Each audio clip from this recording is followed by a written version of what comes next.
ఆహారం అవసరమైన ఆహారాన్ని బలపరుచుకుంటున్నాయా ప్రభావం రాత్రి చాలా దగ్గర ఉన్నదని మతాన్ని కట్టినట్టుగా నివసిస్తున్నాం ప్రభావం ఒకసారి మతాన్ని మన కనిపించి ప్రభావం రహస్యరాన్ని సిద్ధపరిచాయా ఇక్కడ బిడ్డలకు నాకు మా అందరికీ ఆన్లైన్ ద్వారా ఇచ్చిన వాటిని ఇప్పుడు వారికి అందరికీ కూడా ప్రభా ఈ సమయం ఏదైతేనైనా ఆహారం అవసరమో అయినా ఆహారం ఇచ్చి బలపరిచినైనా మనుషులు వ్యక్తమన్న కాదు కానీ మీ నోటి ప్రతి మాట మాకు జీవన బలమైన ఈ బలమైన వార్తలతో మిమ్మల్ని బలపరచమని ముఖ్యమంత్రి ప్రభావ ఆరోగ్యం తొలగించినైనా దేవాన్ని నామాన్ని హెచ్చించుకోమని సంపూర్ణ ఆరోగ్యం బలపరిచినైనా ఏ సమయం మాట్లాడి మీరందరూ బలపరచమని ఇక్కడ కోరి ఈ యొక్క ప్రాంతాన్ని ఈ యొక్క మేళాతలైనా మతాన్ని ప్రత్యేకంగా కనిపించింది ప్రత్యేక కృపాది పట్టణానికి వీరందరూ తెచ్చింది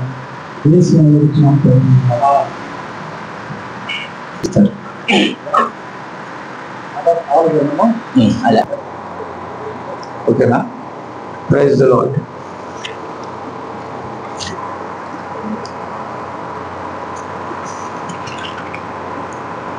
పిల్లలు మనం అందరం లేచి నిలబడితే యోహాను సువార్త 3వ అధ్యాయము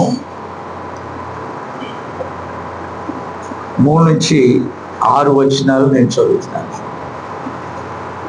అందుకు యేసు అతనితో, ఒకడు క్రొత్తగా జన్మించితేనే గాని అతడు దేవుని రాజ్యమును చూడలేడని నీతో నిశ్చయముగా చెప్పుచున్నాను. అందుకు నికోదేము, ముసలివాడైన మనుషుడు ఎలాగూ జన్మింపగలడు?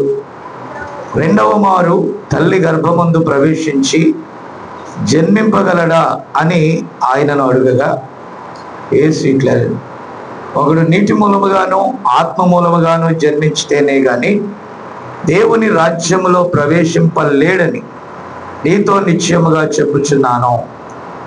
శరీర మూలముగా జన్మించినది శరీరమును, ఆత్మ మూలముగా జన్మించినది ఆత్మయు అయ్యున్నది. మీరు క్రొత్తగా జన్మింపవలనని నేను మీతో చెప్పినందుకు ఆశ్చర్యపడవద్దు.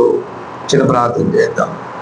ప్రేమగల మా తండ్రి పరిశుద్ధుడా, ఇదిగోనైనా ఈ చిన్న లేఖనములో నుండి ప్రభా మరి మధ్యాహ్న కాల సమయంలో నీ బిడ్డలతో మాట్లాడటానికి దేవా మిమ్మల్ని రంగం మీదకి ఆహ్వానిస్తున్నాను నాయన.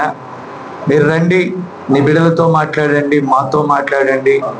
ఈ పరిశుద్ధాత్మ సన్నిధి ఇక్కడ ఉంచిన ఆయన ప్రభా, ఈ విత్తబడిన వాక్యము ప్రభా వారి హృదయాలలో చక్కగా నాటబడి ఫలించుటకు కృపదాయిచ్చే. అల్పునైనా నన్ను నీ సిలువ చాటున మరుగుపరుచుకునైనా ఈ నోటికి కేవలం ఒక బోరగా మాత్రమే ప్రభా నన్ను వాడుకోండి ప్రభా. అలాగే ప్రతి విధమైన ఆటంకములను లయపరచండి నాయన. దీని ద్వారా నీ నామానికి అధిక మహిమ చెల్లిస్తున్నా ప్రభా. నీకే మహిమ, నీకే ఘనత, నీకే ప్రభావములు ఆరోపిస్తూ యేసుక్రీస్తు నామమున అడుగుచున్నాము. ఆమేన్. దయచేసి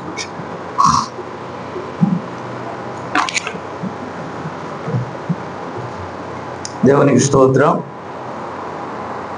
మరి వచ్చినటువంటి మీ అందరికీ మరి నన్ను ఆహ్వానించిన స్థానిక సంఘ కాపరికి, ఈ చిన్న వధువుకి ప్రభు నామమున ప్రత్యేక వందనాలు చెల్లిస్తున్నా. God bless you all. పిల్లరా, ఈరోజు ఒక చిన్న అంశాన్ని, ఎందుకంటే సాయంకాలం కోడికలో దైవదాసులు ఎలిషా గారు మనతో మాట్లాడతారు. ఈ మిడిల్ గ్యాప్లో, అంటే కొద్ది సమయాన్ని బయట నుండి వచ్చిన వాళ్ళు స్థానిక చిన్న వధువుకు మరి కొద్ది వాక్యాన్ని అందించమని మరి స్థానిక కాపరి యొక్క కోరిక మేరకు కొద్ది వాక్యాన్ని మీ ముందు అందించడానికి ప్రభు మరి ఈ రీతిగా మనల్ని సిద్ధపరిచారు. Praise the Lord. కాబట్టి ఎక్కువ సమయం నేను తీసుకోను, ఎందుకంటే మనం కూడుకోవటమే ఆలస్యంగా కూడుకున్నాం కనుక. కానీ సాయంకాలం అలా చేయొద్దు, ఎందుకంటే సాయంకాలం వీళ్ళందరూ కూడా 10 గంటల, ఎన్ని గంటలకు బండి అది 10:10కి వెళ్ళే ట్రైన్కి వెళ్ళాలి. కాబట్టి సాధ్యమైతే 6:30కి ప్రారంభిస్తే 7:30కి దైవ సేవకులకి ఇవ్వండి. ఆయన 9-9:30 కల్లా ముగిస్తే భోజనం చేసుకొని 10 నిమిషాలు వెళ్ళిపోతారు. ఓకేనా? ఓకే పిల్లరా, రాత్రి దైవజనులు చెప్పారు, దేవుడు ఒక్కడ లేక ముగ్గురా అనేటటువంటి విషయాన్ని రాత్రి మనం చూసాం. క్రైస్తవ్యము అనేది కేవలం అది ఒక మతముగా మిగిలిపోతుందండి. చరిత్ర చూస్తే వాస్తవానికి దేవునికి మానవునికి సంబంధించిన దీన్ని ఒక సాంఘికపరమైన పద్ధతులలోనికి మానవుడు దాన్ని ఏం చేశాడంటే బలవంతంగా దాన్ని మతముగా ప్రజల మీద రుద్దారు. బట్ క్రైస్తవ్యం అనేది అసలు మతం కాదు. మతాలలో నిజ క్రైస్తవ్యాన్ని కలపకూడదు. ఆమేన్. ఎందుకంటే క్రైస్తవ్యం మతం కాదు. మన వాళ్ళు చాలా చక్కగా చెప్తారు మతం కాదు మార్గము అని. పిల్లరా, ఎక్కడికి మార్గం అనేది మళ్ళీ చెప్పరు. మార్గం అంటే మనము ఏ రీతిగా ఇక్కడ జన్మించామనే దానికి కొంచెం లింక్గా మాట్లాడుతాను అంతే. మనం ఇక్కడికి ఎలా వచ్చామో తిరిగి అక్కడికి ఎలా వెళ్ళాలో అనే దానికి మార్గం. దేవునికి స్తోత్రం. అంటే మానవ దేహములోనికి భూమిలోనికి అనగా ఈ దేహం అనేది ఒక భూమి, అది కూడా నేను చెప్తాను క్లుప్తంగా. సో ఈ భూమిలోనికి వచ్చిన మనము మన స్వంత ఇంటికి అనగా మనల్ని ఎవరైతే సృజించారో ఆ స్థలానికి వెళ్ళటానికి ఆయన మనకు చూపిన మార్గమే ఈ యొక్క క్రైస్తవ్యము. ఇంకా చెప్పాలంటే క్రీస్తు మార్గం అని చెప్పొచ్చు. అంటే దేవుడు మనకు చూపిన మార్గం. Praise the Lord. కాబట్టి పిల్లరా, మనం ఇక్కడ చూస్తే నికోదేము అనేటటువంటి ఇశ్రాయేలుకు బోధకుడు ఉన్నాడు. ఆయన యేసు ప్రభు కాలంలో, ఆయన శరీరధారిగా ఉన్న కాలంలో ఆయన ఆ బోధకుడు యేసు క్రీస్తును గురించి విన్నాడు. ఆయన అధికారము కలిగిన మాటలను విన్నాడు. విన్న తర్వాత మరి మీరు గమనిస్తే డైరెక్ట్గా నా మాట వినండి, వాళ్ళ యొక్క సంఘములోనికి లేకపోతే ఆ సమాజంలోకి యేసు ప్రభువుని ఆహ్వానించడానికి భయపడి, ఎందుకంటే అప్పటికే యేసు ప్రభువుని గూర్చి ప్రచారం ఎలా ఉందంటే తప్పుగా ఉందండి. ఎలా? ఆయన జన్మ క్రమము వాళ్ళు చూసినప్పుడు ఆ కన్య మరియ పురుషుని ఎరగకుండానే యేసు క్రీస్తును గర్భం ధరించింది. ఇది మానవ జ్ఞానానికి లేకపోతే ఈ లోక జ్ఞానానికి అందనటువంటి కార్యము. రమేష్ విన్నారా? ఏదో లోకంలో ఉండదు, వచ్చేయండి ఇటు వచ్చేయండి. కాబట్టి జాగ్రత్తగా వినాలి. ఇక్కడ ఆయనను గూర్చి ఆశ్చర్యం, ఇప్పుడు కూడా ఆశ్చర్యమే. దేవుడు కార్యాలు చేస్తాడంటే ఆశ్చర్యం. యేసు ప్రభువుని గురించి బోధిస్తే ఆశ్చర్యం. ఎందుకనంటే ఏ రీతిగా ఆయన దేవుడు ఒక మానవుణ్ణి మీరు దేవునిగా మారుస్తున్నారు అనేటటువంటిదే పెద్ద సమస్య. హల్లెలూయా. కాబట్టి పిల్లరా, మీరు దయచేసి గమనించాలి. ఇక్కడ ఇజ్రాయేలీలు యేసు ప్రభువుని అపార్థం చేసుకున్నారు. ఎలా అపార్థం చేసుకున్నారంటే ఒక మానవుడై ఉండి దేవునితో సమానుడిగా చేసుకొనిచున్నారనేది వారి వాదన. అందుకని వారి సమాజంలోకి తీసుకెళ్తే యేసు ప్రభువుని వారు యాక్సెప్ట్ చేయకపోగా ఆయన గూర్చిన వారు విభేదించారు. ఆయన గూర్చి విభేదించారు కనుక వారు ఆయనను పిలవటానికి అంగీకరించారని ఎరిగిన నికోదేమో రహస్యంగా రహస్యంగా ఆయనను పిలిపించుకొని రాత్రి వేళ ఆయనలో ఉన్న విశేషతను తెలుసుకోవాలనుకున్నాడు. అప్పుడు యేసు ప్రభు వచ్చి ఏమన్నాడంటే, ఒకడు నీటి మూలముగాను ఆత్మ మూలముగాను జన్మించితేనే గాని దేవుని రాజ్యములో ప్రవేశింపడు అని చెప్పాడు. హల్లెలూయా. అయితే ఇక్కడ ఉన్నటువంటి ఆ నికోదేముకి అర్థం కాల. నేను మరలా ఎలా జన్మిస్తాను? తల్లి గర్భములోకి వెళ్ళి తల్లి గర్భములో నుండి మరలా జన్మించడానికి అవకాశం కుదురుద్దా అనేటటువంటి అక్కడ అంటే భౌతిక పరమైన ఆలోచన చేత, నా మాట విన్నారా? భౌతిక పరమైన ఆలోచన చేత ఆత్మ సంబంధమైన విషయాన్ని అతడు గ్రహించలేకపోయాడండి. ప్రైజ్ ద లార్డ్, హల్లెలూయా.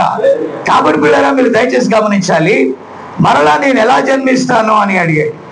అయితే ప్రభువు అన్నాడు, ఇశ్రాయేలులకు బోధకుడు అయిన నీవు ఈ చిన్న విషయాన్ని గ్రహించలేవా? అంటే తిరిగి జన్మించుటను గురించి ప్రభువు చెప్పినప్పుడు, నువ్వు పైనుండి జన్మించాలని చెప్పినప్పుడు ఆ నికోదేముకి ఎలా ఉందంటే ఆశ్చర్యం అనిపించింది.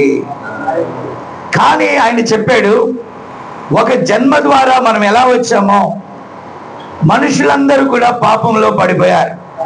కాబట్టి పిల్లరా, బైబిల్లో మనం చూస్తే ఆ మొదటి జన్మ మనం ఈ భూమి మీదకి ఎలా వచ్చామో అనేది ఆలోచన చేస్తే, ఆది కాండంలో 1వ అధ్యాయం నుండి మీరు గమనిస్తే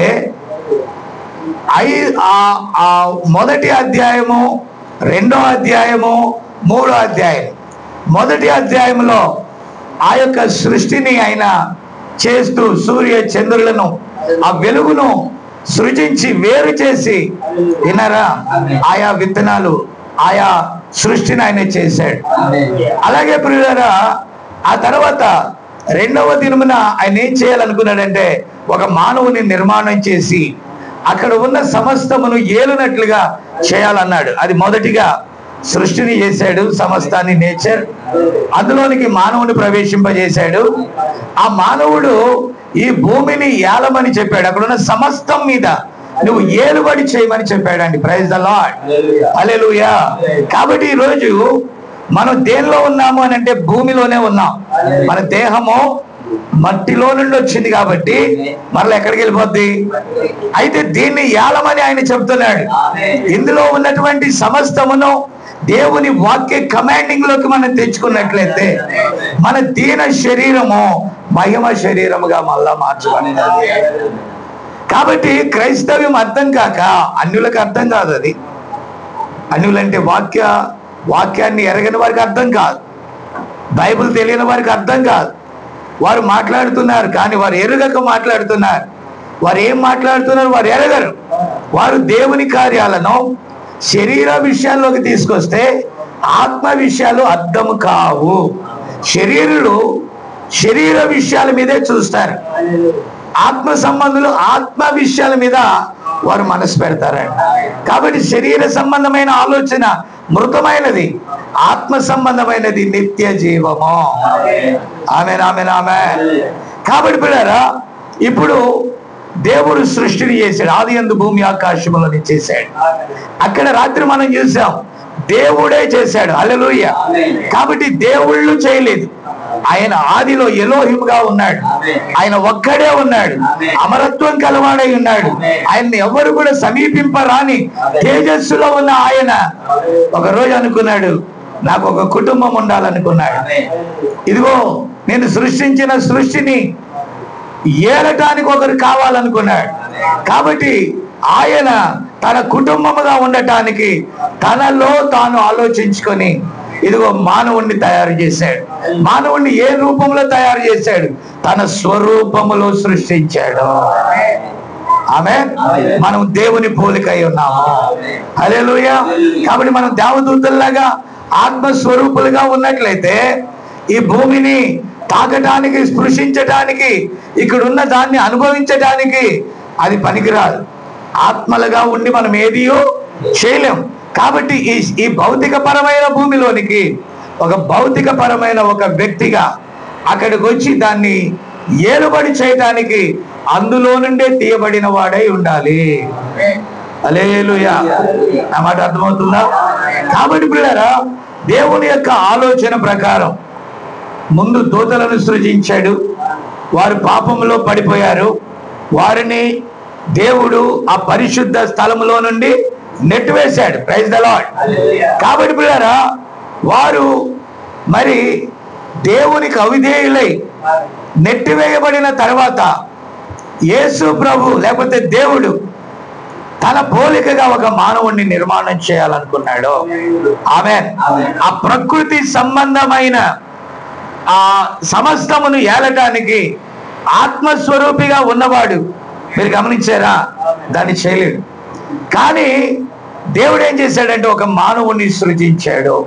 దేవునికి స్తోత్రం, హల్లెలూయా. మొదట భూమి ఆకాశములను చేశాడు, మరి నక్షత్రాలను చేశాడు, సూర్య చంద్రులను చేశాడు, సమస్త జీవరాశిని చేశాడు, సమస్త జీవాన్ని చేశాడు. ఆ జీవములో కలిగినటువంటి సమస్తాన్ని ఏలుబడి చేయటానికి దేవుడు మానవుణ్ణి తన స్వరూపముగా చేశాడు. ఇప్పుడు మనం చూస్తే అతడు రక్త మాంసములు గల దేహంలోకి వచ్చాడని, అయినను పాపము లేదు. పాపం ప్రవేశించలేదు కనుక ఆమేన్. అతడు ఎలా ఉన్నాడు? అక్కడ పరిశుద్ధుడిగా ఉన్నాడు. మరణము వారిని ఏలదు.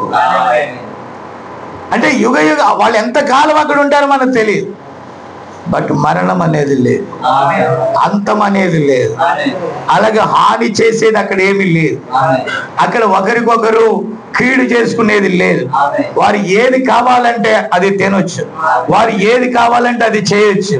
కానీ అక్కడ మరి అపవిత్రత లేకపోతే పాపము అనేది లేని ఒక గొప్ప స్థలము లేక గొప్ప రాజ్యము. దేవుని స్తోత్రం.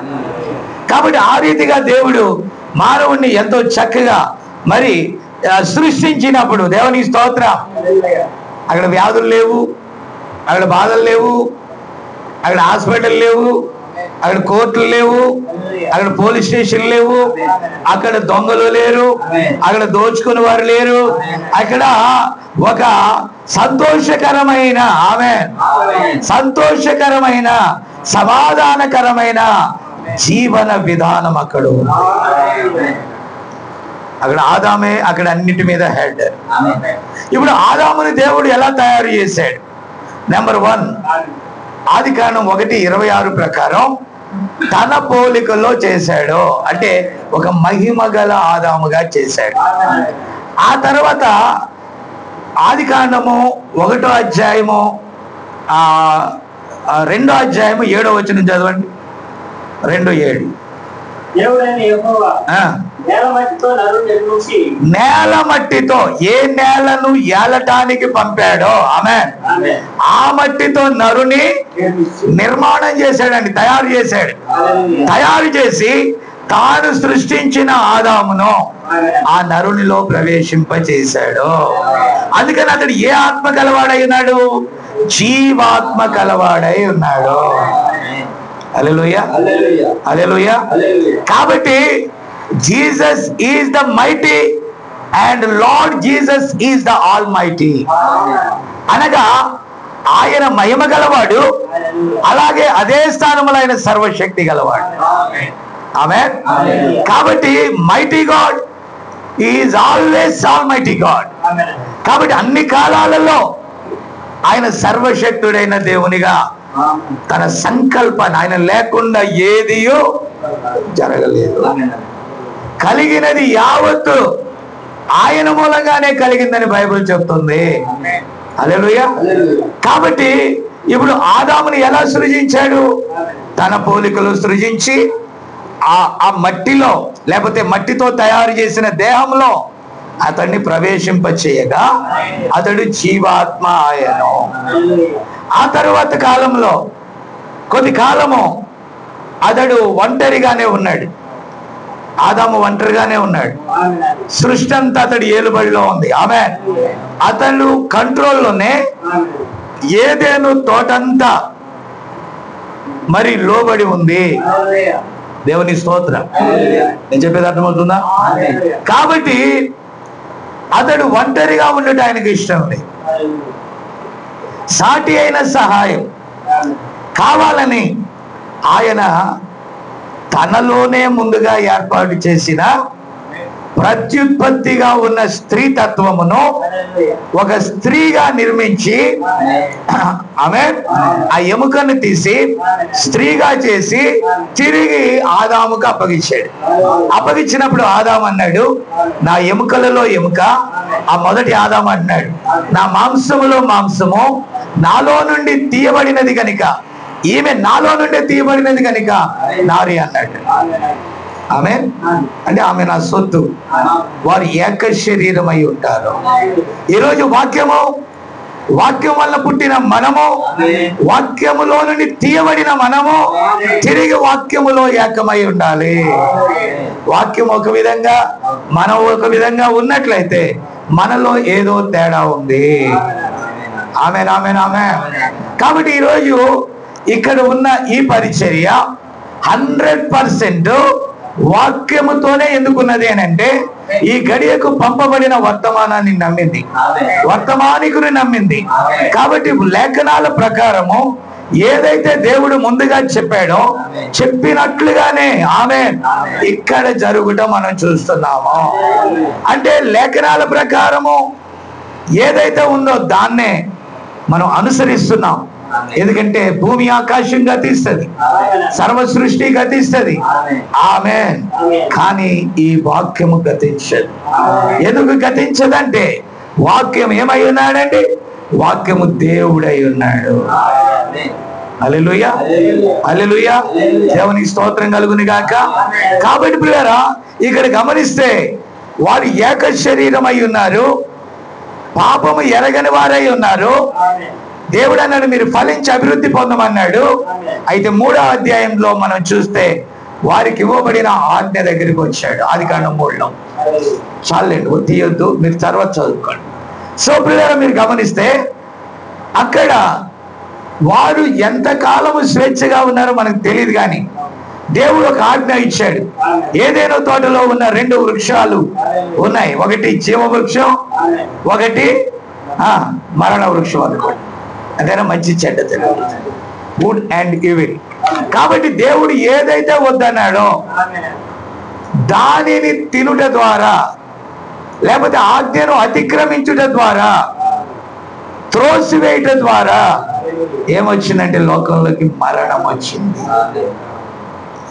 పాపము రక్త మాంసములలోకి ప్రవేశించిందండి.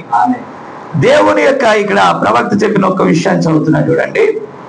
సర్పము లైంగిక చర్య ద్వారా సంతానోత్పత్తికి తెర తీసినప్పుడు ఆమేన్ అసలైన జీవము వంకర చేయబడినది. హవ్వ మంచి చెడ్డలు తెలివినిచ్చు వృక్ష ఫలములో పాలి భాగస్వామి అయిన దాని ప్రతిఫలము అది సృష్టి కార్యం. స్త్రీ పురుషుల లైంగిక చర్య ద్వారా జన్మించిన మనము స్వాభావిక జన్మ ద్వారా ఈ సృష్టితో సంబంధం కలిగి ఉన్నాం. ఈ జీవితము పాప మరణములతో అతకబడి ఉన్నది. అక్కడ యోబు చెప్పిన వాక్యాన్ని ప్రవక్త చెబుతున్నాడు. యోబు గ్రంథము 14:1, స్త్రీ కనిన నరుడు కొద్ది దినములు గలవాడై బాధ నొందును.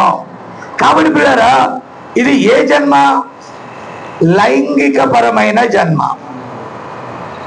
యేసుక్రీస్తు యొక్క జన్మ ఎలాంటిది? ఆమేన్. యేసుక్రీస్తు యొక్క జన్మ ఎలాంటిది అంటే పాప రహితమైన జన్మ. ఆయన నోటి మాట ద్వారా ఎప్పుడైతే ప్రవక్తల ద్వారా మాట్లాడాడో ఆ విధముగా ఒక కన్య, చూడండి, అండోత్పత్తి జరగాలంటే ఒక పురుషుడి యొక్క జీవ కణం అక్కడ ఉండాలి. కానీ ఆ కణము లేకుండానే ఆమె గర్భము తెరవబడింది. ఎందుకంటే ఆయన సృష్టికర్త, అందులో ఎలాంటి దోషం లేదు, అందులో ఎలాంటి పాపం లేదు. అందుకనే ఆయన మరణమును చేయించి తిరిగి లేచాడు. యాక్చువల్ గానే చనిపోయింది ఆయన పాపం చేసి కాదు, స్వభావ సిద్ధంగా ఆయన ఏ పాపము చేయలేదు. రోమీలు ప్రూవ్ చేశారు, విన్నారా? అక్కడున్న పిలాతు గవర్నర్ ప్రూవ్ చేశాడు. అక్కడున్న ఎవరు కూడా ఆయన మీద పాపం చేశాడని ఎవరు కూడా నేరం మోపలేకపోయారు. అయితే దేవదూషణ చేశాడని తప్పుడు నేరాలు మోపి ఆయన చంపారు తప్ప ఆయనలో ఏ పాపము లేదు. పాపం లేని రక్తం ఆయనదే, పాపం లేని దేహం ఆయనదే, పాపం లేని దేవుడు ఆయనే, పాపం లేని మానవుడు ఆయనే, పాపరహితుడైన మానవుడు ఆయనే. అయితే మనందరి పాపముల నిమిత్తము మరణము మనలోనికి ప్రవేశించినప్పుడు మన కోసం ఆయన పాప శరీరాకారముతో మన పాపములన్నీ ఆయన మీద మోసుకొని కల్వరిలో ఆయన ప్రాణం పెట్టాడు. ఎందుకంటే ప్రవక్తల ద్వారా ఆయన ఎలా మరణించాలని ముందుగా చెప్పబడిందో, గ్లోరీ టు గాడ్, ఏ విధంగా ముందుగా చెప్పబడిందో తన గురించి అలాగే ఆయన మరణించాడు. ఆమేన్. చాలా మంది అంటారు, ఏమయ్యా మీరు ఆ చనిపోయిన శవం గురించి ఏడుతారేంటని. ఆ పిచ్చి వాళ్ళకి తెలియదు. ఎందుకు తెలియదంటే ఆయన ఎందుకు మరణించాడు అనే సంగతి తెలియదు. ఇప్పుడు ఒక వ్యక్తి మీద కేసు పడిందండి. రాష్ట్రపతి ఆ ఉన్నత స్థానంలో ఉన్నవాడు క్షమించడానికి అర్హత ఉంది. ఆమేన్.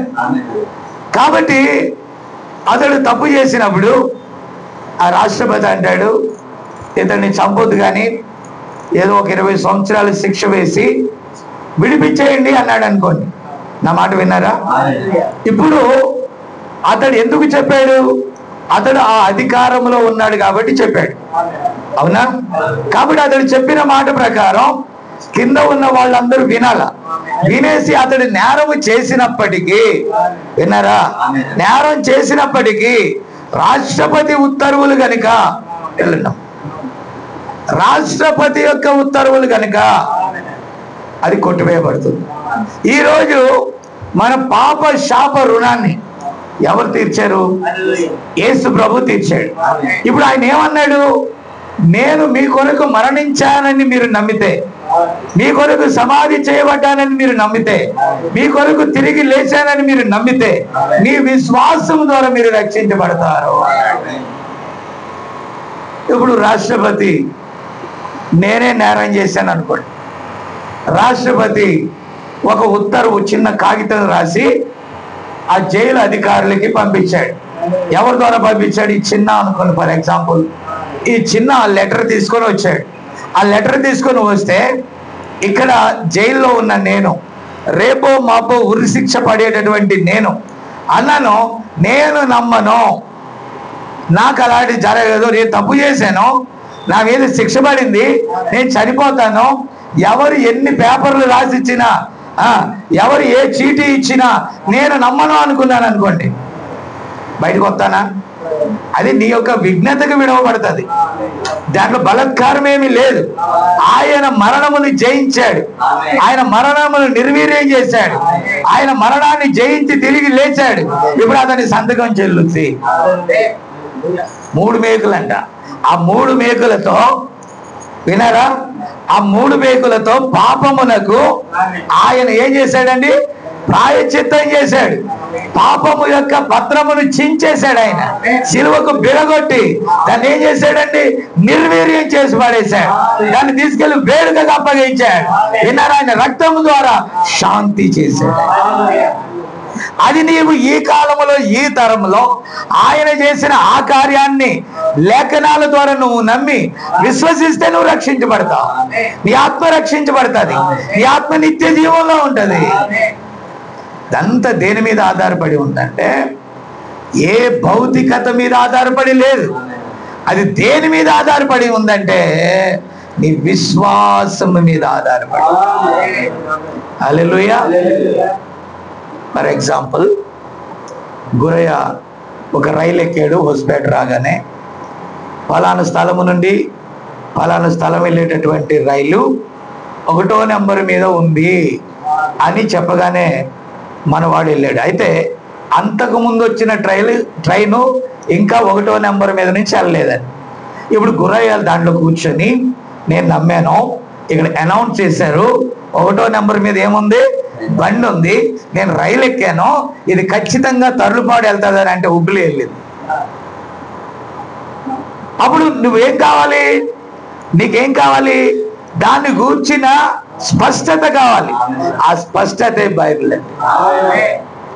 ఏ బండి పడితే అది ఎక్కి, ఏ మతం పడితే అది ఎక్కి, ఏ చర్చి పడితే ఆ చర్చికి వెళ్ళి నేను దేవుని రాజ్యానికి ఖచ్చితంగా వెళ్తాను అని అంటే విజయవాడ వెళ్ళవలసినోడు హుబ్లీ వెళ్తాడు.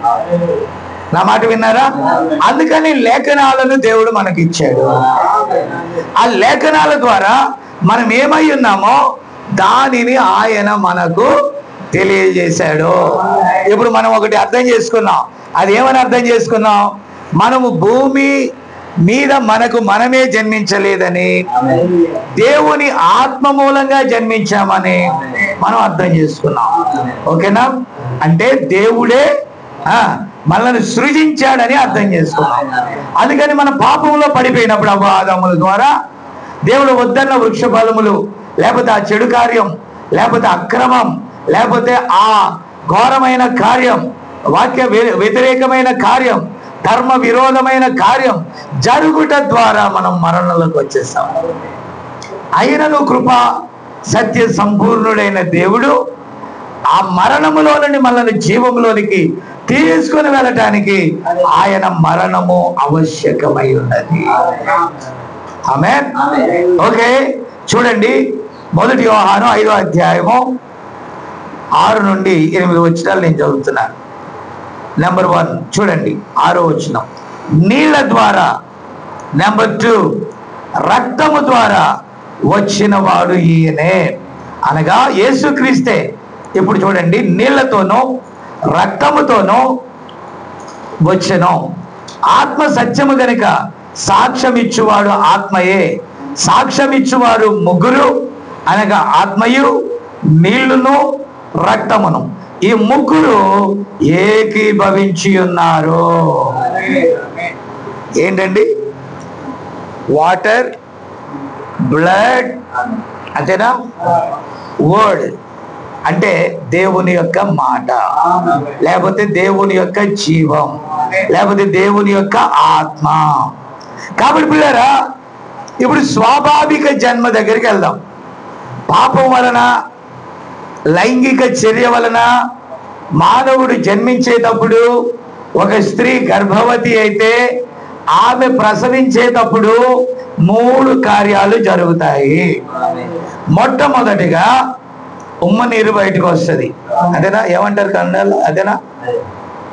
నెంబర్ 2 రక్తము వస్తుంది. నెంబర్ 3 ఆ జీవము బయటికి వస్తుంది. అంటే నీటి ద్వారా, రక్తము ద్వారా, ఆ తర్వాత జీవం బయటికి వస్తుంది. అలాగే మనము పరలోక రాజ్యానికి చేరువవటానికి కూడా 3 కార్యాలు భూమి మీద ఉన్నాయి. తిరిగి జన్మించిన అనుభవానికి. హల్లెలూయా. ఆ 3 కార్యాలు ఏంటని చెప్పగలరా? మనం క్రైస్తవ్యముగా దేవుని రాజ్యములోనికి ప్రవేశించడానికి, దేవుని పిల్లలముగా ప్రత్యేకించబడటానికి మనకు కూడా 3 విధులు ఉన్నాయి, లేకపోతే 3 కార్యాలు ఉన్నాయి. ఏంటో చెప్పగలరా దానగారు? ఒకటి నీరు. వాటర్కి గుర్తుగా ఏం జరుగుతుంది ఇక్కడ? నీటి బాప్టిజం ఇస్తున్నా, నీతీకరణ. Number 2 blood. బ్లడ్ అంటే ఏంటి? దేవుని యొక్క వాక్యమే. అది ఎందు వాక్యం ఉండను, వాక్యము దేవుని యొద్ద ఉండను, వాక్యమే దేవుడే. ఆ వాక్యమే శరీరధారి తన ప్రాణం పెట్టి. దాని ద్వారా మనకి ఏం వస్తుంది? అడాప్ట్, అనగా పరిశుద్ధాత్మ వస్తుంది. అనగా దేవుని జీవం వచ్చి, మరణం లేని జీవం వచ్చి మనలో స్వీకరిస్తుంది, మనల్ని స్వీకరిస్తుంది, మన ఆత్మని. కాబట్టి పిల్లరా, ఇప్పుడు మొదటి దశగా మనం చూసినట్లయితే నీతీకరణ. మనము మరణం లేని రాజ్యంలోకి వెళ్ళాలి. పైనుండి రావటానికి దేవునిలో ఉన్న మనము శరీరములోకి వెళ్ళి రక్త మాంసముల గల జీవమయ్యా. డివైడ్ అయిపోయినప్పుడు ప్రాణానికి ప్రాణము, దేహానికి దేహము, జీవానికి జీవము వేరైపోతున్నాయి, ఆత్మకి ఆత్మ వేరైపోతున్నాయి. బాడీ అంతేనా? మనకు శరీరం ఉంది, అంతేనా? తర్వాత ప్రాణం ఉంది, ఆ తర్వాత ఆ సోల్ అనగా ఆత్మ ఉన్నది. హల్లెలూయా. ప్రాణ, ఆత్మ, శరీరాలు ఉన్నాయి మనకు. దేవునికి స్తోత్రం. కాబట్టి ఇప్పుడు ప్రస్తుతం మనము ఈ ప్రకృతిని దేంతో చూస్తున్నాము? ఇట్లా ఇప్పుడు ఇట్టన్నా తగిలిందా? దేంతో? స్లోగా కొట్టాను, గట్టి కొట్టాను, స్లోగానే కొట్టాను, పర్వాలేదు. కొంచెం చురుకు తగిలిందా? ఇంకా కొంచెం నొప్పి రావాలా? కాబట్టి పిల్లరా, మీరు గమనించాలి, అది 5 ఇంద్రియాలు కలిగిన ఆ దేహంలో ఉన్నాడు. అతని లోపల ఉన్న ప్రాణము ఏం చేస్తుంది? కన్ను ద్వారా, ముక్కు ద్వారా, నోటి ద్వారా, చెవుల ద్వారా, స్పర్శ ద్వారా ఆ లోపల ఉన్న ప్రాణానికి సహాయం చేస్తుంది. అంతేనా? ఇప్పుడు 1 గంట అయింది, నేను 3 గంటల దాకా మాట్లాడాను అనుకో, మీరేమంటారంటే లోపల వాడు చెప్తున్నాడు ఎలకలు పరిగెడుతున్నాయి అంటారు. ఏం చెప్తుంది దేహం? నాయనా రోజు ఈ టయానికి ఏం తింటా? అల్లమే తింటారులే. కాబట్టి ప్రైజ్ ది లార్డ్. కాబట్టి అది ఎవరు చెప్పారు? ఎవరు చెప్పారు? లుదియా చెప్తుందా? ఓయ్ అన్నం తినే టైం వచ్చింది కమాన్ అని? నో నో నో, నీకు లుదియా చెప్పాల్సిన పని లేదు, ఎవరు చెప్పాల్సిన పని లేదు, అమ్మ చెప్పాల్సిన పని లేదు భోజనమని. నీకు ఆటోమేటిక్ నువ్వే అమ్మ దగ్గరికి వెళ్ళి నాకు పెట్టు అంటావు. ఓకే, ఆ తర్వాత నీ స్నేహితుడు మంచి షర్ట్ వేసుకున్నాడు, నువ్వు అమ్మ దగ్గరికి వచ్చి ఏమంటావు? నాకు షర్ట్ కావాలంటావు. నీకు ఏదైనా అవసరం అయితే ఇంట్లో అడుగుదావు. ఎవరికి అవసరం అవుతుంది? లోపల ఆ లోపల ఉన్న ప్రాణము ఈ దేహంలో నుండి తన కోరికను తీసుకుంటా ఉంది. విన్నారా? కాబట్టి ఈ దేహానికి అవసరమైనవన్నీ ప్రతివాడు చేస్తాడు. ఇది మీకు కావాలని ఈ పరలోకపు తండ్రికి. అయితే దేవుని ప్రధాన ఉద్దేశం ఏదో తెలుసా? ఇవి అందరికీ కావాలి. దేవుని దగ్గరికి వచ్చి చాలా మంది దేని వలన మేలు పొంది వెళ్తారో తెలుసా? ఓన్లీ బాడీ, శరీర సంబంధమైన విషయాలండి. ఓకే, వద్దని దేవుడు అలా తలనొప్పి, కాలు నొప్పి, మెడ నొప్పి, పంటి నొప్పి, కంటి నొప్పి. ఇంతమంది డాక్టర్లే దేనికి ఉన్నారు? కంటి డాక్టర్, పంటి డాక్టర్, ఒంటి doctor, kidney doctor, liver doctor, ఊపిరితిత్తుల డాక్టర్, గుండె డాక్టరు, విన్నారా?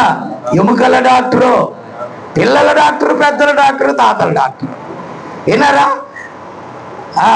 ఆ తర్వాత అల్లోపతి, హోమియోపతి, అదేనా ఆయుర్వేద. ఎంతమంది దేనికి?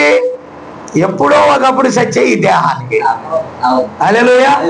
కాబట్టి ఇప్పుడు బైబిల్ ఏం చెప్తుంది? ఆయన పొందిన దెబ్బల చేత, ఆయన పొందిన గాయముల చేత స్వస్థత కూడా ఉంది. ఎందుకంటే మన సృష్టికర్త ఆయన. కానీ సృష్టికర్తను మరచి మనం సృష్టిని ఆరాధన చేస్తున్నామా? సృష్టి మీద ఉన్నంత నమ్మకం దేవుని మీద మనకు లేదు. కాబట్టి పిల్లరా ఇక్కడ అంటున్నాడు, అదంతా తీర్చే టైం సరిపోదు. పాపి జీవితంలో దేవుని మొదటి కృపాకార్యము నీతీకరణ. కాబట్టి నమ్మువారు ఆయన కృపచేతనే క్రీస్తునందలి విమోచనము ద్వారా ఉచితముగా నీతిమంతులుగా తీర్చబడుచున్నారు.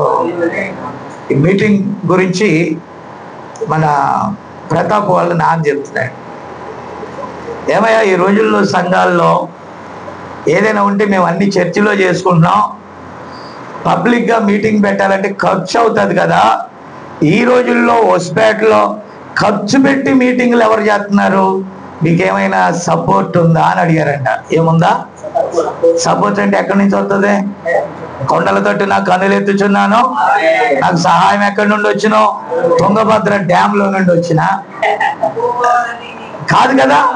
అంటే ఎందుకు ఈ మీటింగ్ పెడుతున్నారు అని అంటే, నిన్ను వలే నీ పొరుగు వాడిని ప్రేమించు. నువ్వు రక్షించబడ్డావు. నువ్వు రక్షించబడిన తర్వాత అది భారమైన, కష్టమైన, ఇబ్బంది అయినా మనం ఏం చేస్తున్నాం? ఆ సువార్త అంటే పరలోక రాజ్యానికి. ఇవాళ పాస్టర్ గారి రాత్రి యుద్ధం అన్నారు, కానీ ఈ రోజు అంటారండి యుద్ధం. ఈ రోజు రాత్రికి యుద్ధం, యుద్ధములను గూర్చి, యుద్ధ సమాచారములను గూర్చి వినబోదురు అని చెప్పాడు లేఖనంలో. విన్నారా? ఇప్పుడు వింటున్నామండి. వింటున్నామని అంటే ప్రపంచంలో ఇప్పటికీ 2 ప్రధాన యుద్ధాలు జరిగాయి. ఏంటది? మొదటి ప్రపంచ యుద్ధం, అవునా? అది 1914లో ఎప్పుడో జరిగింది. ఆ తర్వాత వెంటనే 20 సంవత్సరాలకి 1944-45 మధ్య రెండవ ప్రపంచ యుద్ధం జరిగిందండి. ప్రపంచంలో లక్షలాది మంది ప్రజలు చనిపోయారు యుద్ధంలో.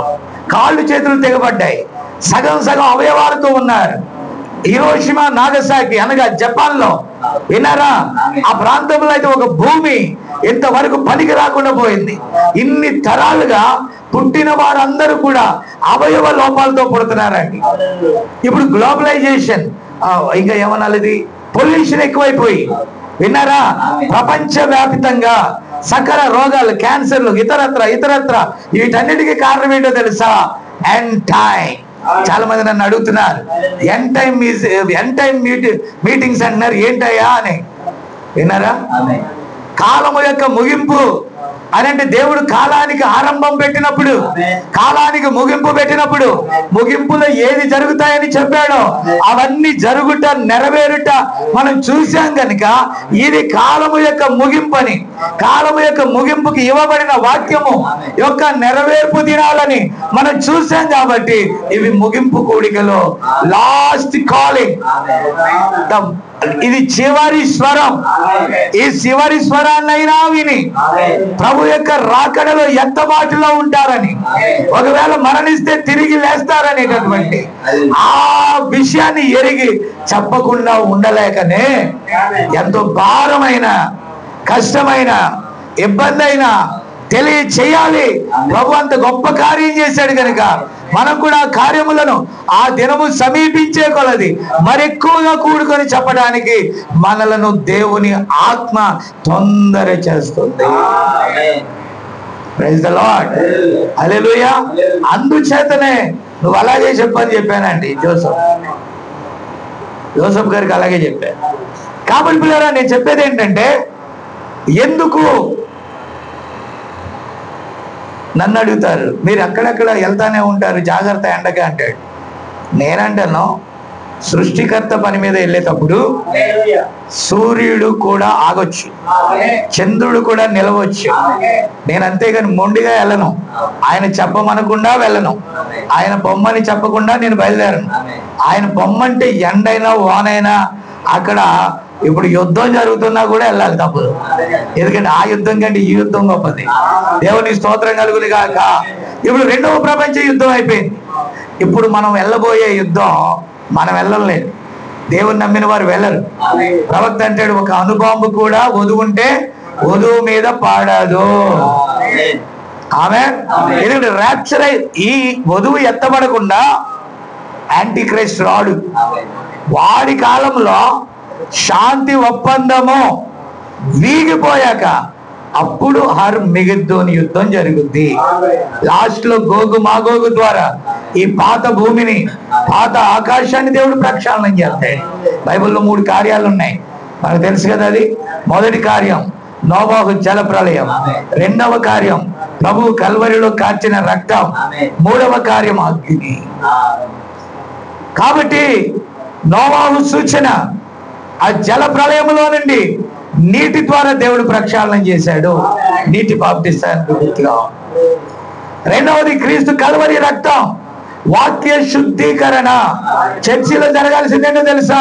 వాక్యం వచ్చినప్పుడు ఆ వ్యక్తి లోబడాలి, వాక్యం వచ్చినప్పుడు సరెండర్ కావాలి, వాక్యం వచ్చినప్పుడు వాక్యానుసారంగా జీవించడానికి తన ప్రాణాత్మ శరీరాలను దాని కొరకు సిద్ధపరచుకోవాలి. యుద్ధమే, యుద్ధమే. భూమి అనగా మన శరీరంలో పైకి కనిపించే మిసైల్ దాడుల కంటే మన లోపల ఉన్న దాడి ఇంకా గొప్పది.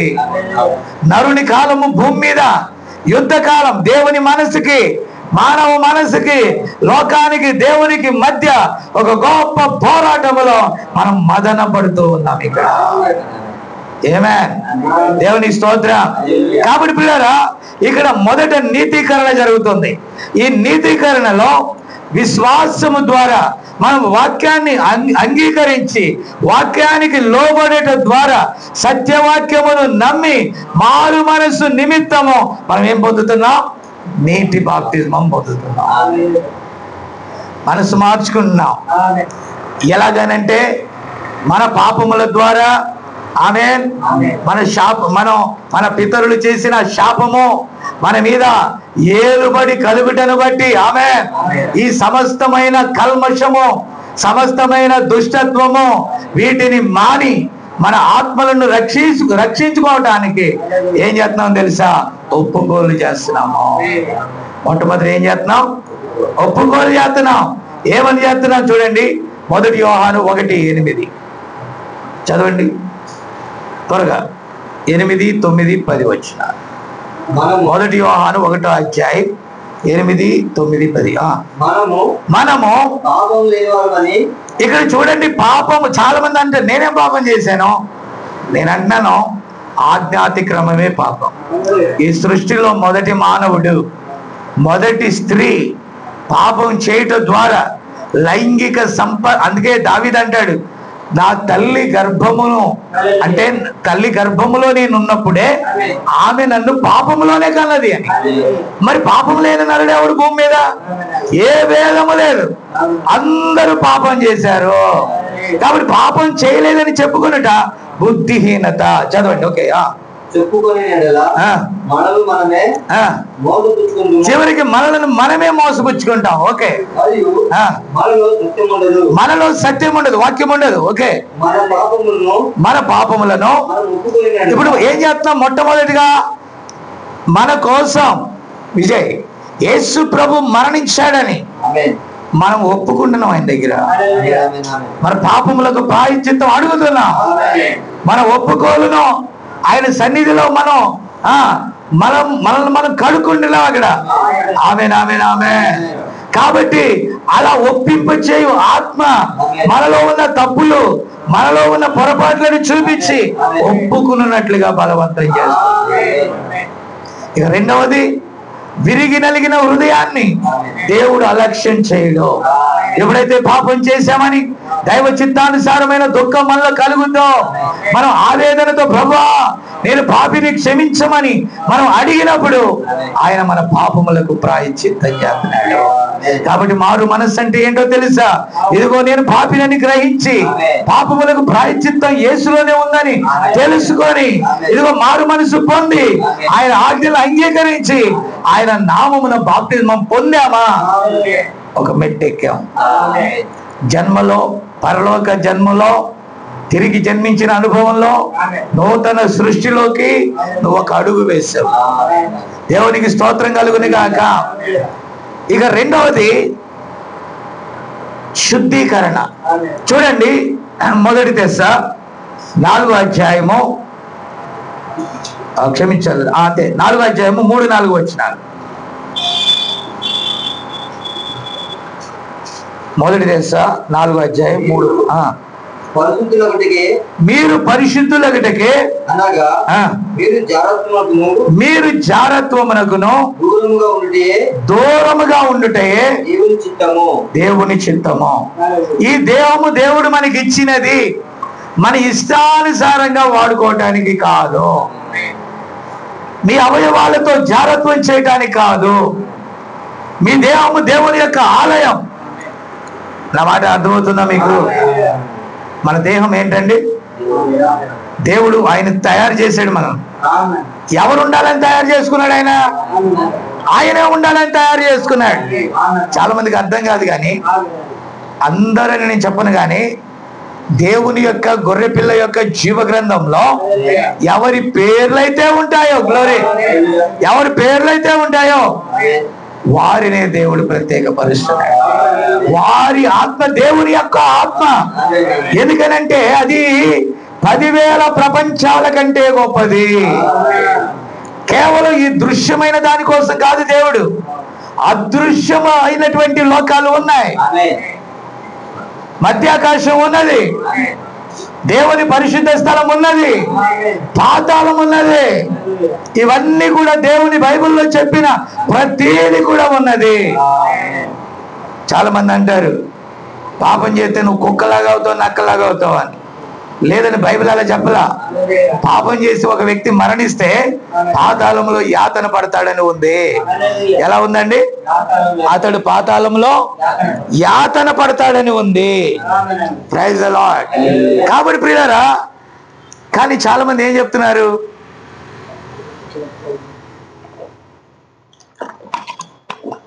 చాలా మంది ఏమంటున్నారు? నువ్వు తప్పు చేస్తే లోకంలో ఉన్న హీనమైన జంతువుగా మళ్ళా పుడతావు అని. ఓకే, కాబట్టి పిల్లరా మీరు దయచేసి గమనించాలి, నువ్వు పాపం చేస్తే నువ్వు అలా పుడతావు అని. కానీ జంతువు జన్మ వేరు. ఆదాము కోసం అవ్వను జంతువులను తీస్తే మన జంతువులుగా పుట్టే అవకాశాలు ఉన్నాయి. సకల జంతువులు కానీ, భూచరాలు, జలచరాలు, ఆకాశ పక్షులు, ఆమె దేవుని మాట ద్వారా కలిగే భూమి మీద. వాటి కోసం దేవుడు చింతించట్లా. విన్నారా? అవన్నీ మీకు ఆహారమే లేని తినండి. దేవుడు దేనికోసం చింతిస్తున్నాడంటే మనలోని తన ఆత్మ కోసం చింతిస్తున్నాడు. అంటే తన బిడ్డల కోసం చింతిస్తున్నాడు.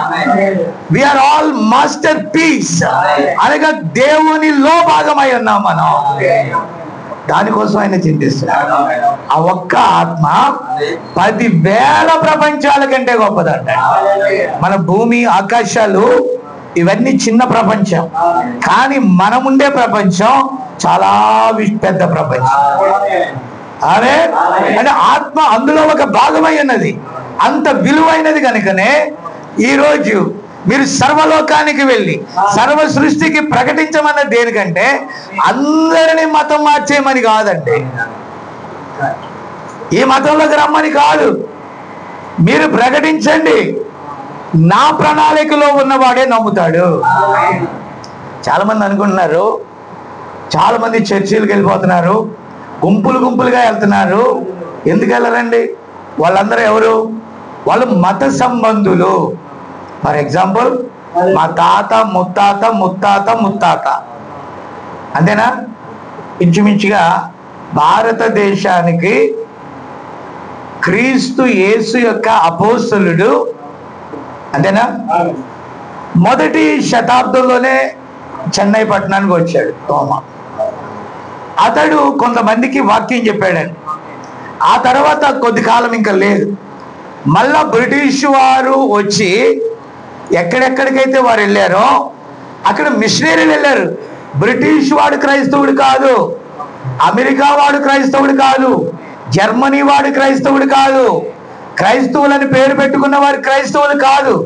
ఆమె వారిలో సమర్పణ కలిగిన వారు, వాళ్ళకి అసలు ఏం సంబంధం లేదండి. ఇప్పుడు తోమా మొదటి శతాబ్దంలో వచ్చాడు. అప్పుడు ఏ మిషనరీలు ఉన్నారు? అప్పుడు అమెరికా ఉందా? అప్పుడు ఐరోపా ఉందా? అప్పుడు ఆ ఖండాలలో ఇది ఏదైనా ఉందా? ఏమీ లేదే. క్రీస్తు యొక్క ప్రేమను బట్టి ఆయన నడిపింపు చొప్పున వారి ఖండానికి వచ్చారు, భారతదేశానికి వచ్చారు. ఆమె కాబట్టి పిల్లరా, అంటే ఐరోపా దేశాల్లో ఖండం ఉంది, ఐరోపా దేశాల్లో క్రైస్తవ్యం లేదు. విన్నారా? కానీ అప్పుడే అపోస్తలుడు ఇండియా గడ్డ మీద అడుగుపెట్టాడు. ఆమె అప్పుడు ఇండియాలో పాకిస్తాన్ ఉంది, బర్మా ఉంది, భూటాన్ ఉంది, దీంట్లోంచి సపరేట్ అయిన దేశాలన్నీ కూడా ఉన్నాయి. అప్పుడు భారతదేశాన్ని ఉపఖండం అన్నారు, జంబుకా ద్వీపం అన్నారు. అలాంటి భయంకరమైన కాలంలో అపోస్తులుడు వచ్చాడు. దేవుని ప్రణాళికలో జీవ గ్రంథంలో వాక్యం వినేవారు ఉంటే ఈరోజు హోస్పేట్ వచ్చింది. ప్రతాప్ కోసం మాత్రమే కాదు, లేకపోతే ఇంకొకరి కోసం మాత్రమే కాదు, బంధువుల కోసం మాత్రమే కాదు, ఆత్మ బంధువులు ఉన్నారని దేవుడు తన సువార్తను పంపాడు. హల్లెలూయా. కాబట్టి నేను చెప్పేది ఏంటంటే పిల్లరా, ఎందుకు ఇలా జరుగుతుంది? మతం కాదు. చెప్పినోడందరూ మారుతున్నారా? అసలు క్రైస్తవుడు మారుతున్నాడా అని. క్రిస్మస్ పేరిట మందులు తాగుతున్నారు, క్రిస్మస్ పేరిట తింటున్నారు, క్రిస్మస్ చేసుకున్నారు వ్యభిచారం చేస్తున్నారు, క్రిస్మస్ చేసుకున్నారు తప్పు చేస్తున్నారు, అసలు దేవుని వాక్యంలో లేనివన్నీ చేస్తానే ఉన్నారు. మరి ఉపవాస దినాలు చేస్తున్నారు. 40 రోజుల్లో మారుతున్నారా? మళ్ళా వచ్చే సంవత్సరం మారుతారు, మళ్ళా ఈస్టర్ చేస్తారు, మొదలు పండగలు చేస్తారు, మొదలు. మనిషి ఎక్కడ మారాడు? నో. ఇది మతం అయితే ప్రతి క్రైస్తవుడు కూడా దేవుని పిల్లవాడు అవ్వాలా. క్రైస్తవుడు అన్నంత మాత్రాన దేవుని పిల్లవాడు కాదు. క్రీస్తు వలె ఉండేవాడు దేవుని పిల్లవాడు. వాక్య గుణ లక్షణాలు కలవాడు దేవుని పిల్లవాడు. వాక్యానుసారంగా జీవించేవాడు దేవుని పిల్లవాడు. దేవునికి స్తోత్రం కలుగునుగాక. కాబట్టి ఆ పాత జన్మ స్వభావమును ఇడిచి నూతన సృష్టిగా చూడండి. 2 కొరింథీ 5వ అధ్యాయము 17.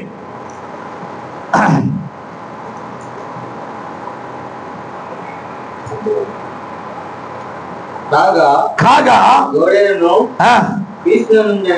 ఇప్పుడు పరిశుద్ధాత్మ అభిషేకము క్రింద ఎవడైతే ఉంటాడో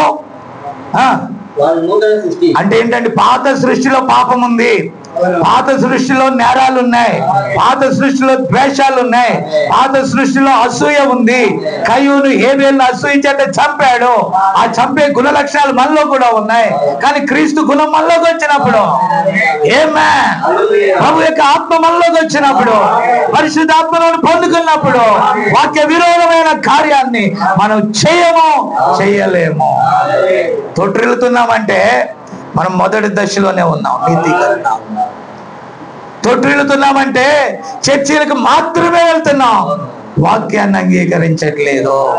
తొట్టిల్లుతున్నామంటే వాక్యాన్ని వినుట మట్టుకు వింటున్నాం, చూచుట మట్టుకు చూస్తున్నాం, గ్రహించడం లేదు, దీనికి లోబడాలని లేదు. ఒక నామకార్థంగా వాడుకగా క్రైస్తవుల్లో పుట్టాం కనుక చర్చిలకు వెళ్తున్నాం. ఆ చర్చి మనం ఒక చర్చిని ఓన్ చేసుకుంటున్నాం, ఒక చర్చి మంది అనుకుంటున్నాం, కానీ వాక్యమే మనది. ఈరోజు హిందువుల యొక్క దాడులు దేని మీద తెలుసా? చర్చిల మీద. వాక్యము కలిగిన వాడి మీద వారు ఎందుకంటే వారు ఎవరి వెండినైనను ఎవరి బంగారమునైనను క్షయమైన వస్తువులను వారు ఆశించరు. వారు తమ ఆత్మ కొరకు ఆవేదన చెందుతారు, ఆత్మల రక్షణార్థమై జీవిస్తారు, వారు పరలోక రాజ్యం కొరకు జీవిస్తారు, వారు పరిశుద్ధంగా జీవిస్తారు. అందుకు వారిని ఏది కూడా తాకలేదు. హల్లెలూయా. యేసు ప్రభువుని చంపింది యూదులు, ప్రవక్తలను చంపింది క్రైస్తవులు. ఈరోజు నిజవాక్యాన్ని చంపేది మతం. వినరా? వాక్యము ఎన్నడు వాక్యాన్ని చంపదు. వాక్యము మనల్ని జీవింపజేస్తుంది. వాక్య వ్యతిరేక సిద్ధాంతాలు వాక్యమును ఆర్పేస్తున్నాయి. మనం మారు మనసు పొందుతున్నాం, బాప్తిస్మం సరిగా పొందట్లేదు. మానవులు కల్పించే పద్ధతుల ద్వారా మనం వెళ్తున్నాం, అది తప్పు. ఇక రెండవది, మనం వాక్యం ద్వారా శుద్ధీకరించబడాలి. వాక్యము ద్వారా శుద్ధీకరించబడటం అంటే నీవు వినే వాక్యము ద్వారా నువ్వు పవిత్రపరచబడతావు. వాక్యముతో ఉదక స్నానం చేసినప్పుడు నీ పాత స్వభావం మీద, చెడు అలవాట్ల మీద, నెమ్మదిగా గుణ లక్షణాల మీద నువ్వు విజయాన్ని పొంది ఆత్మలో ఆనందించడానికి సిద్ధపడతావు, ఆత్మ చేత నడిపించబడటానికి సిద్ధపడతావు. అప్పుడు పరిశుద్ధాత్మ అనే ఒక ముద్ర చేత ఆయన ఇది నాది అని నిన్ను అడాప్ట్ చేస్తాడు. సమయం అయింది, ఇంకా చాలా ఉంది కానీ నేను వెళ్ళట్లేదు. ఎందుకంటే సాయంకాలం మనం ఎక్కువ వాక్యం విందాం. సాయంకాలం దైవదాసుడు ఈ కాల పరిస్థితులను గురించి బోధిస్తానన్నాడు. కాబట్టి ఈ మధ్య గ్యాప్ లో నేను చెప్పాను తప్ప ఏదో నేను అంశం చెప్పాలని నేను అనుకోలేదు. కాబట్టి పిల్లరా, ఇక మూడవది ఇది ఒకటి చెప్పేసి ముగిచ్చేస్తాను. అదేంటంటే 3వ దశ పరిశుద్ధాత్మ యొక్క బాప్తిజమము. చాలా మంది మారు మనసు పొందారు, నీటి బాప్టిజం తీసుకున్నారు, చర్చిలకు వెళ్తున్నారు, పరిశుద్ధాత్మ ఉందన్న సంగతే వారికి తెలియదు. ఆత్మ చేత నడిపించబడటం తెలియదు. వాళ్ళకి ఏం తెలుసా? అదిగో విజయ్ కనుక ఆత్మ వచ్చిందనుకో, విజయ్ ఆత్మ ద్వారా కొన్ని ప్రవచనాలు చెప్తున్నారు అనుకో, వెంటనే చిన్న వెళ్ళి చిన్న ఏమవుతాడు నీకు? మీ బావా? ఓకే, మీ బావాలే, ఓకే రైట్. ఇప్పుడు మా బావ అంటాడు, మనోడు అంటాడు చిన్న అనేసి ఏమంటాడు? ఇప్పుడు నాకు పిల్లలు ఎందుకు పుట్టట్లేదో చెప్పు అంటాడు. తర్వాత అతను ప్రార్థన చేస్తాడు. పుట్టడు అంటావేంటి? పుడతాడెల్లో ఎప్పుడో ఒకప్పుడు సూర్యుడు చంద్రుడు వస్తా ఉంటాడు, పోతా ఉంటాడు, మధ్యలో ఎప్పుడో ఒకప్పుడు తగలదు పో అది తగలబోద్ది అంటే నో సార్, దేవుని రాజ్యం అది కాదు. దేవుని స్తోత్రం. కేవలం అవి వరములు మాత్రమే. ప్రవచనములైన నిరర్ధకములు అవుతాయి. స్థిరమైన ప్రవచన వాక్యం ఉంది, అది దేవుని యొక్క క్రమము. లిటరల్లీ ఆయన మనకి ఇచ్చేసాడు ఇదని, ఈ గడియ వర్తమానం మనకి ఇచ్చేసాడు. ఆ వర్తమానంలో దేవుడు నీకు ఇవ్వాలంటే నువ్వు అడుగు, నువ్వు పొందుకుంటావు. ఆమె దేవుని సేవకులు అంటే ఎవరో తెలుసా? దేవుని సేవకులు ఎవరో తెలుసా? చిన్న సాక్ష్యం చెప్తాడు. ఏమని సాక్ష్యం చెప్తాడంటే, మా బావ విజయ్ హొస్పేటలో ఉన్నాడు, అబ్బా చెప్పాడు ఎప్పుడోకప్పుడు పుడతాడు పోరా అంటే పుట్టేశారు. అప్పుడు పబ్లిసిటీ స్టార్ట్ అయిందండి. స్టార్ట్ అవుతుందనే ఇంకొకడు ఎవడో పెళ్లి చేసుకుంటాడు, ఎవరు పురుషోత్తం పెళ్లి చేసుకుంటాడు. చిన్న నాకు కూడా లేట్ అయిందంటే, గో విజయ్, నీకు విజయ్ జెండా తీసుకెళ్ళు అక్కడ పాతే విజయ్ దగ్గర అని చెప్తే, ఇక విజయ్ ఏమవుతాడు? అందరికి పిల్లలు పుట్టించే ప్రవచనం అవుతాడు. ఓకేనా పిల్లరా? నో సార్, ఈ గడియ వర్తమానికుడిని స్వస్థపరచువాడు నువ్వేనా అని అడిగారు. నో, యేసుక్రీస్తు స్వస్థపరచువాడు. ఆయన ఈ దేహములోనే ఆయన చేశాడు తప్ప నాకేమీ లేదు. ఈరోజు సంఘాలు ఎక్కడ స్థాపించబడ్డాయంటే, ఒక సేవకుడు, ఒక నాయకుడు ఒక కార్యాలు చేస్తే ఆ నాయకుడి పేరు మీద సంఘాలు కట్టేట. ఇది జాన్ గారి సంఘం కాదు, ఇది బ్రెన్హాం గారి సంఘం కాదు, ఇది ప్రతాప్ సంఘం కాదు, ఇది వాక్యము మీద నిర్మాణం చేయబడినది, వాక్య ప్రత్యక్షత మీద కట్టబడిన సంఘము. ఆమె కాబట్టి ఇక్కడ ఎవరో వ్యక్తులని కాదు, ఆ వ్యక్తుల ద్వారా వర్తమానం మాత్రమే వచ్చింది. వాళ్ళు ఎవరండి? మెసెంజర్స్. వాళ్ళు ఎవరండి? వర్తమానమును మోసుకొచ్చిన వారు. లూథర్ కాలంలో లూథర్ వచ్చాడు, వెస్లీ కాలంలో వెస్లీ వచ్చాడు, మూడి కాలంలో మూడి కూడా ఆ వర్తమానాలే చెప్పారు. వినారా? పౌలు గారు కానీ, ఇరేనియస్ గాని, మార్టిన్ గాని, కొలంబా గాని, వీళ్ళందరూ కూడా ఆయన నుండి తెచ్చిన వర్తమానాన్ని ఆ కాలానికి పంచిన. అలాగే ఈ కాలానికి, ఈ లౌకిక సంఘ కాలానికి ఒక గడియ వర్తమానికుని దేవుడు పంపించాడు. ఆ వర్తమానికుని ద్వారా మన స్థానము చూపించాడు. నువ్వేమై ఉన్నావో నేనేమై ఉన్నావో వాక్యములో మన స్థానాన్ని, కాలములో మనం ఎక్కడున్నామో ఆ మర్మములను తెలియజేశాడు.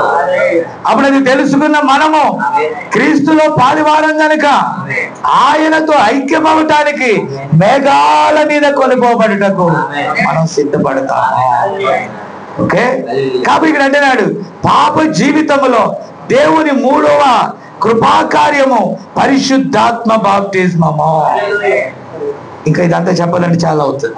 లూకాసు సువార్త 24:49 మీరు పైనుండి శక్తి పొందు వరకు పట్టణములో నిలిచియుండుడి. అపోస్తలుల కార్యాలు 1వ అధ్యాయం 8వ వచనంలో పరిశుద్ధాత్మ మీ మీదకి వచ్చినప్పుడు మీరు శక్తి పొంది యూదయ సమరయ దేశముల యందంతటా సువార్తను మోసుకొని వెళ్తారు. ఇప్పుడు పరిశుద్ధాత్మ నీ మీదకి వస్తే నువ్వు నూతన వ్యక్తిగా మారిపోతావు. యేసుప్రభు అన్నాడు, పరిశుద్ధాత్మ మిమ్మల్ని సర్వ సత్యములోనికి నడిపిస్తారు. ఆ దినమున మాట్లాడువారు మీరు కారు, దేవుని ఆత్మ మీలో ఉండి ఆమె మాట్లాడుతుంది. హల్లెలూయా. ఈరోజు జస్ట్ మారు మనసు పొందాక వాక్యం చెప్పేస్తున్నారు. బాప్టిజం ఏంటో తెలియకుండా రాత్రి పాస్టర్ గారు చెప్పినట్టుగా ఆయన అన్నాడు. ఆయనకు అలా కనబడింది, ఆయన సైంటిఫిక్ గా కనబడింది. ఆయనకు ముగ్గురు కలిస్తే కానీ ఏదో జరగదన్నట్టు కనబడింది. కానీ లేఖనం అలా చెప్పలేదు. లేఖనంలో ఉన్న విషయాలు ఎరగక వారు పొరబడుచున్నారు. పరిశుద్ధాత్మ లేకపోవడం ద్వారా పరిశుద్ధాత్మ ఉందని కేవలం వరాలు ఇందాక చెప్పాను కదా. అప్పుడు యేసు ప్రభు దగ్గరికి వచ్చి వాళ్ళు అడుగుతారంట, నీ నామమున దెయ్యాలు వెళ్ళగొట్టలేదా, నీ నామమున ప్రవచించలేదా, నీ నామమున కొత్త భాషలు మాట్లాడలేదా, నీ నామమున దట్టు దిస్సు చాలా చేయలేదా అంటే ఆయన ఏమన్నాడు, అక్రమము చేయవాళ్ళారా మీరెవరో నేనెరగను. విన్నారా? దాన్ని ఏమన్నాడు తెలుసా? లౌకిక కాలంలో ఆత్మీయ గుడ్డితనము. నిజమైన గుడ్డితనం ఉన్న ప్రాబ్లం లేదు. ఆత్మీయ గుడ్డితనము ప్రమాదము. విన్నారా? అందుకే నా యొద్దకు వచ్చి కాటుక కొనమన్నాడు. కాటుక అంటే మనం తయారు చేసే కాటుక కాదు, పరిశుద్ధాత్మ కాటుక. పరిశుద్ధాత్మ నీకు వస్తే తేటగా వాక్యం కనబడుతుంది, బైబిల్లో ఉన్న సత్యం నీకు బయలుపరచబడతాడు. అప్పుడు నువ్వు అంగీకరించుకుంటావు. నువ్వు అంగీకరించాలంటే నీకు పరిశుద్ధాత్మ అవసరం. ఇప్పుడు అంటే ప్రవక్త పరిశుద్ధాత్మ బాప్తిజం లేకుండా వాక్యం యొక్క నిజ ప్రత్యక్షత కొరకు కనులు తెరవబడిన వానిగా నువ్వు ఉండలేవు, ఎన్నడూ ఉండలేవు. దేవుని మరియు ఆయన సత్యమునకు ఆత్మ లేని మనిషి గుడ్డివాడిగా ఉంటాడు. అతడు సంఘాలు కట్టుకోగలడు, అతడు ఇంకోటి చేయగలడు, అంతేగాని లేఖనాన్ని లేఖనముగా ప్రకటించలేడు. అంతేనా? అంతేనా? ఇప్పుడు మనం చెప్పేది ఏ విధంగా ఉంది? సంఘాల్లోకి వెళ్తాం. నాకు తెలుసండి, నాకు చాలా మంది స్నేహితులు ఉన్నారు. లూథరన్ స్నేహితులు ఉన్నారు, బాప్టిస్టు స్నేహితులు ఉన్నారు. మన పౌల్రాజు గారు వాళ్ళ నాన్నగారు ఈసీఐ, ఇవాంజలికల్ చర్చ్ ఆఫ్ ఇండియాకి ఆయన ఎవరు బిషప్ అండి వాళ్ళ నాన్నగారు. అది ఒక లేడీ స్థాపించింది ఎక్కడ, చెన్నైలో, అదే అమెరికాలో. సో దానికి ఇప్పుడు ఆయన బిషప్. వాళ్ళ కొడుకు నా వాక్యం వింటున్నారు. అంతకుముందే మారారు, నన్ను పిలిపించుకున్నాడు వాక్యం చెప్తాను. పిల్లరా, అయితే అతడు ఈ వాక్యాన్ని అంగీకరించడం ద్వారా దీనత్వంలోనే ఉన్నాడు, శ్రమ పడతా ఉన్నాడు. నేను అన్నాను వాళ్ళ నాన్నతో, మంచిగా టైప్ అయిపోతే బ్రహ్మాండంగా ఉంటాడు. నో, వాక్యము నిమిత్తము అతడు ఏకీభవించట్లేదు. ఎందుకు ఏకీభవించట్లేదు? నా తల్లనో, నా తండ్రినో, నా బంధువునో, మా చిన్నాననో, తెలుగుడనో, తమిళోడనో, మలయాళమోడనో, నేను అనేక రాష్ట్రాల్లో అనేక ప్రాంతాలకు వెళ్తున్నా. నాకు ఏ భేదం లేదండి. భాషలు, భేదాలు, రంగులు ఇక్కడ పరలోక నమూనాలు అవి లేవు క్రీస్తులో. ఆత్మలో ఉన్న వ్యక్తి కులాన్ని చూడడు, మతాన్ని చూడడు, రంగు చూడడు, భాష చూడడు, ఎవరని చూడు. ఆ వాక్యం వినపడగానే వాక్యము వాక్య సంబంధులు ఒకటైపోతాయి. మనం వాక్యములో ఒకటి అవ్వాల్సిన పరిస్థితి రావాలంటే ఆత్మ కలిగించే ఐక్యత రావాలి. అనేక సిద్ధాంతాలు పోరాడుకుంటాయి, ఆత్మ మాత్రమే వాక్యముతో ఏకీభవింప చేస్తుంది. హల్లెలూయా. కాబట్టి పిల్లరా, ఇక్కడ అంటున్నాడు అతడు. అప్పుడు క్రొత్త జన్మ అంటే ఏమిటి? మీరంటారు సహోదరుడా ప్రణాం, క్రొత్త జన్మ అనగా ఏమిటి? అది వ్యక్తిగతముగా నీకు వచ్చిన యేసు క్రీస్తు యొక్క రివల్యూషన్, ప్రత్యక్షత. నువ్వు దేవుని కుమారుడు అని నీకు అర్థమవుతుంది, నువ్వు వాక్య సంబంధం అని అర్థమవుతుంది. వినరా? మీరు గమనించాలి. సంఘములో చేరలేదు, కరచాలనం చేయలేదు, ఏదో వ్యత్యాసమైన చేయలేదు, నీవేమి ఒక విశ్వాసాన్ని చెప్పలేదు, ఏవో కొన్ని సూచనలు పాటిస్తున్నావని వాగ్దానం చేయలేదు. కానీ క్రీస్తు బైబిల్ వాక్యమైన ఆయన నీకు బయలుపరచబడెను. తాను నీకు బయలుపరుచుకున్నాడు. ఎవరేమన్నా ఏదేమైనా లెక్కలేదు. పాస్టర్ అయినా, రెవరెండ్ అయినా, వారెవరైనా లెక్కలేదు. క్రీస్తు, నీలో ఉన్న క్రీస్తు, సంఘము నిర్మించబడినది కేవలం క్రీస్తు యొక్క వాక్య బయలుపాటు పైనే. నా తండ్రి ఎవరో నేను ఎరిగితే నేను ఆయన దగ్గరికే వెళ్తాను. నా తెల్లెవరో నాకు తెలిస్తే నేను అక్కడికే వెళ్తాను. నిజమైన వాక్యం ఎక్కడ ఉన్నదో నాకు తెలిస్తే ఆ వాక్యం కాడే కూడుకుంటా. హల్లెలూయా. కాబట్టి అది బయలుపట్టి ఎలా వస్తుంది? పరిశుద్ధాత్మ ద్వారా వస్తుంది. ప్రియమైన దేవుని బిడ్డలారా, బైబిల్ అంటది దేవుని ఆత్మ ద్వారా ఎందరు నడిపించబడతారో వారు దేవుని కుమారులు, కుమార్తెలు. నువ్వు ఆత్మ ద్వారా నడిపించబడేవారుగా ఉండాలి, వాక్యానుసారముగా నడిపించబడేవారుగా ఉండాలి, వాక్య కుమారులుగా ఉండాలి, వాక్య కుమార్తెలుగా ఉండాలి. అలా ఉండాలనేదే దేవుని చిత్తము. నీతీకరణ, శుద్ధీకరణ, పరిశుద్ధాత్మ, ఒక నూతన జన్మ. ఆ ర్యాప్చర్ లో ఎత్తబడటానికి కావలసిన అది నూతన శరీరము. మరణము దాని మీద ఏలుబడి చేయలేదు, ఈ లోకాశలు దాని మీద ఏలుబడి చేయలేదు, ఏ మృత్యువు దాన్ని బంధించలేదు, ఏ భూమి ఆకర్షణ శక్తికి అది లోబడదు. ఎందుకంటే ఈ దీన శరీరము మహిమను సంతరించుకొని మహిమ దేహముగా మారుతుంది. అది క్రీస్తు స్వరూపములోకి ట్రాన్స్ఫార్మ్ అవుతుంది. మనం అలా ఉండాలనేది దేవుని చిత్తం. ప్రార్థన చేద్దాం. ప్రేమగల మా తండ్రి, ప్రభా, రాత్రి శ్రేష్టమైన వాక్యం విన్నాం. అపవాది నాయనా వాతావరణంలో చక్కగా ఉన్నప్పటికీ కరెంటు ద్వారా కొంత ఆటంకం కలిగిన వాక్యముగా పంపించావు. అందుని బట్టి నీకే స్తోత్రాలయ్యా, వందనాలు తండ్రి. అలాగే ప్రభా, ఇదిగో పగటి వేళ కూడా కొందరికి చెప్పానని ప్రభా ప్రతాప్ చెప్పుట బట్టి ఈ వాక్యం బయటకు వచ్చింది. ప్రభా, ఇది కూడా ఎందరికి అవసరమో ఆయన దానితో నువ్వు యాడ్ చేయి ప్రభా, నీ నామ మహిమార్థమై. అలాగే సాయంకాలం నీ దాసులు ఆయన మా ప్రియులు ఆయన ఇదిగో ప్రభా ఎలీషా గారు సాయంకాలం కూడా వాక్యం ఇచ్చిచుండగా నీ బిడ్డలు వాక్యము నిమిత్తమై ఆయన జనరేటర్ కూడా పెట్టి వాక్యాన్ని ఎలాగైనా అనేకులకు అందించాలని ఎంతో ప్రయాసపడుతున్నారే. ప్రయాసకు తగిన ప్రతిఫలము దయచేయి ప్రభా. ఇక్కడ ఏదో నేను ఏ సంఘాలు స్థాపించలేదయ్యా ప్రభా, వాక్యాన్ని అందించాను, వారు వాక్య ఫలములుగా ఎదుగుతున్నారు. అంతకు మించి నా ప్రయాస ఏమీ లేదు. మహిమ ఘనత నీకేనైనా. అలాగే ప్రభా, బెల్గాంలో కూడా నీ చిత్తమైతే ప్రభా త్వరలో అక్కడ కూడా ఒక కార్యం మీరు చేస్తారని నేను నమ్ముచున్నాను. అలాగే ప్రభా, మహారాష్ట్ర ఆయన ఎక్కడెక్కడైతే మీరు మాకు ఇచ్చారో ప్రతి పరిచర్య స్థలంలోనికి ఈ జీవం కలిగిన వాక్యాన్ని ఈ ప్రణాళికలో ఉన్న వారి దగ్గరికి మోసుకెళ్ళటానికి నన్ను మరలా బలపరచు. ఆయన నీ చిత్తమే మా ఎడలో జరిగించమని ఆ సమస్త భారమును నీ చేతులకు అప్పగిస్తున్నాం. ప్రయాసపడిన ఇది దీన సేవకుడు ప్రతాపును బట్టి, తన భార్య బిడ్డలను బట్టి, కుటుంబం సంఘాన్ని బట్టి నీకే వందనాలు ప్రభా. ప్రభు, ఈ వాక్యం ఎంతమంది ఎందుకైతే వెళుతుందో వారు విని గ్రహించిన ఆయన లోబట్టడానికి సహాయం చేయమని ఈ రాత్రి మా ప్రయాణంలో నీ దాసుని ప్రయాణంలో ఇక తోడు వచ్చిన ఈ సేవకులందరి ప్రయాణాలు తోడగలమని మహిమ ఘనత నీకే అర్పిస్తూ అదేవో మమ్మల్ని మేము తిరిగి నీకే ప్రతిష్ట చేసుకోండి. యేసుక్రీస్తు నామం నడిపించున్నాము. ఆమేన్. చెప్పండి సాయంకాలం